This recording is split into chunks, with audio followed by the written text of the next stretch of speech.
ناظرین السلام علیکم ورحمۃ اللہ وبرکاتہ۔ ایک دفعہ پھر آپ کی خدمت میں ایک نئے ولاگ کے ساتھ حاضر ہیں۔ ناظرین، آج ہم سرکاری تعلیمی اداروں جن میں اسکولز اور کالج دونوں شامل ہیں کہ پرائیویٹائزیشن اور اس عمل کے اساتذہ، طلباء اور والدین پر پڑنے والے ممکنہ اثرات کا جائزہ لیں گے۔ ناظرین، خیبر پختونخوا نے صوبے میں وہ تمام پرائمری اسکول جن میں طلباء کی تعداد 100 سے کم ہو اور 40% سے کم امتحانی نتائج دینے والے ہائر سیکنڈری اسکولز اور کالجز کو پرائیویٹائز کرنے کا اعلان کر کے بعض اسکولز اور کالجز کا لسٹ بھی جاری کیا ہے۔ حکومت اس کی بنیادی وجہ اساتذہ کی کمزور کارکردگی گردانتی ہے اور اس کو جواز بنا کر حکومت انہیں پرائیویٹ سیکٹر کے حوالے کر رہی ہے تاکہ ان کی کارکردگی بہتر بنائی جا سکے۔ لیکن سوال یہ پیدا ہوتا ہے کہ ان تعلیمی اداروں کو پرائیویٹ سیکٹر کے حوالے کرنے کے بعد کیا حکومت وہی قواعد و ضوابط ان پرائیویٹ اداروں میں بھی لاگو کریں گے جو گورنمنٹ اسکولز اور کالج میں پہلے ہی سے لاگو ہے؟ ناظرین، پھر تو یقیناً کچھ سوالات ضرور پیدا ہوں گے۔ مثلاً کیا پرائیویٹ تعلیمی اداروں میں بھی ایک پرائمری اسکول ٹیچر 6 کلاسز صرف 2 کمروں میں بٹھا کر پڑھائیں گے؟ کیا ہر بچہ اسکول میں کہ حکومتی نعرے کے تحت بلا روک ٹوک سب کو داخلہ دیا جائے گا؟ کیا یہ پرائیویٹ تعلیمی ادارے گورنمنٹ تعلیمی اداروں کی طرح سالانہ امتحان میں فیل ہونے والے ان تمام بچوں کو بھی اگلے کلاسوں میں پروموٹ کرنے کا حکومتی احکامات کے پابندی کریں گے؟ کیا مسلسل غیر حاضر رہنے والے بچے ان پرائیویٹ تعلیمی اداروں میں بھی خارج ہونے سے مستثنیٰ ہوں گے؟ کیا ایسے بچے بھی مکمل اسکول یونیفارم میں آنے کے پابند ہوں گے جن کے والدین اپنے بچوں کے لیے کتابیں، قلم، دوات اور کاپیاں خریدنے کی استطاعت نہیں رکھتے ہیں؟ اگرچہ گورنمنٹ کے ادارے یہ سب چیزیں مفت میں فراہم کرتی ہے، کیا پرائیویٹائزیشن کے بعد پرائیویٹ تعلیمی اداروں کے اساتذہ بھی پولیو، الیکشن، مردم شماری، خانہ شماری، شجرکاری مہم، تعلیمی اداروں کی صفائی، منشیات کے خلاف مہم چلانے جیسے سرگرمیوں میں حصہ لینے کے پابند ہوں گے؟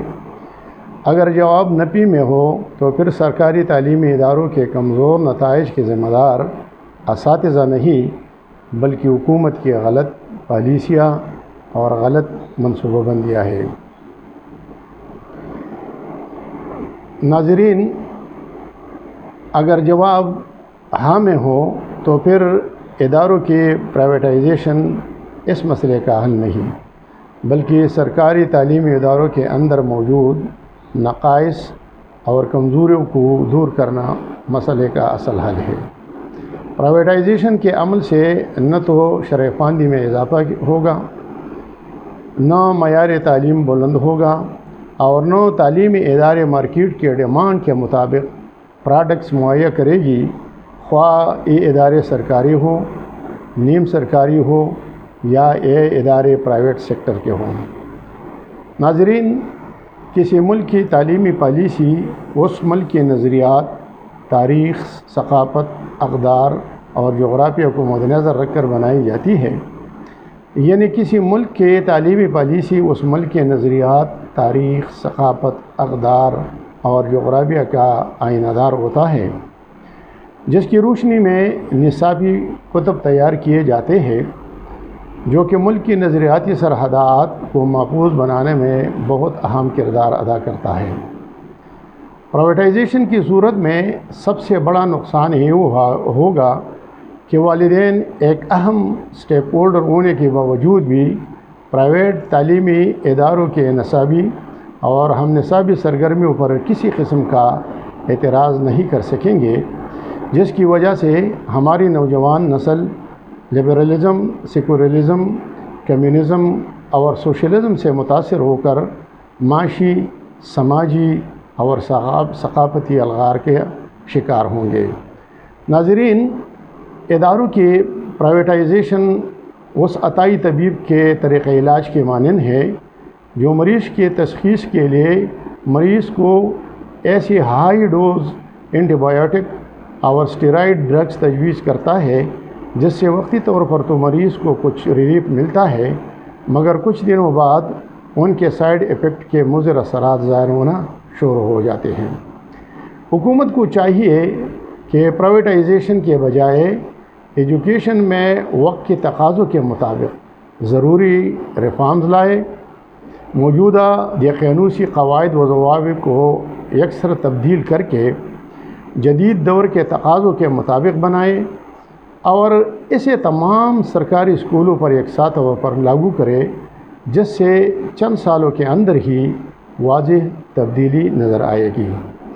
جلد بازی سے ہزاروں اسکولوں کو پرائیویٹ سیکٹر کے حوالے کرنے سے آنے والے وقتوں میں پورا صوبہ اور خصوصاً قبائلی علاقہ جات اور پسماندہ علاقے زیادہ متاثر ہوں گے۔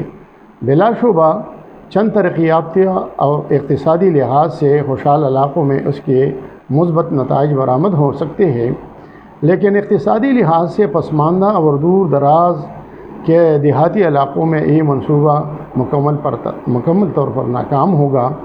اس لیے حکومت کو چاہیے کہ زمینی حقائق کو مد نظر رکھ کر وسیع تر عوامی مفاد میں فیصلے کرے، ورنہ میر تقی میر کے اس شعر کے مصداق نیک نیتی سے کی تھی جو تدبیر میں نے میر، نیک نیتی سے کی تھی جو تدبیر میں نے میر، انجام نے مگر مجھے رسوا کیا بہت۔